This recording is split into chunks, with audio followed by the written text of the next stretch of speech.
Let me introduce you to a small company called Hester out of Turlock, California. In the early 70s, they produced an agricultural truck, and I found one. This is a unicorn. I have never seen one of these in person before. I've seen pictures of them. I've heard about them in fairy tales and folklore, but I dragged this one out of the woods, and this is gonna be my latest project. I'm super excited about it. Factory supplied it with a Honda G400, which is a 406 cubic inch, approximately 10 horsepower Honda engine. The power goes from the engine to a gearbox through a snowmobile style variable speed pulley. It has a 52, the inside, so it's got a stake bed. The inside working dimension on this is 52 by 52. It's got a forward, neutral, and reverse gearbox that's controlled by this shift lever here. Short axle with some greasable universals, which is awesome. It's got a disc brake right there on the pinion with a hydraulic caliper. Shut that, skip, and you come around to the back. This is what I think is super cool. It's got a rear axle by, you recognize that name? Spicer. I don't know if it's a locked rear axle differential, I should say, lock differential, or a limited slip diff. I'm gonna pull that cover off and change the fluid, and we're gonna find out. So stay tuned for some funsies on this one.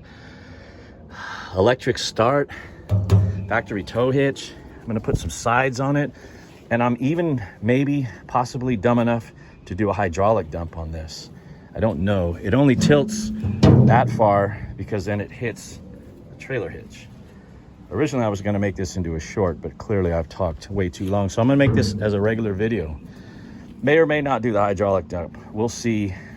That's last in line. Right now, I'm gonna get the power washer out. Actually, no, I take that back. Right now, Skippy and I are gonna mess with this thing and see if we can get it running. Apparently, it's been sitting in the woods for a long, long time. And I will get it power washed sometime today, but it's got oil in it. The engine's not seized.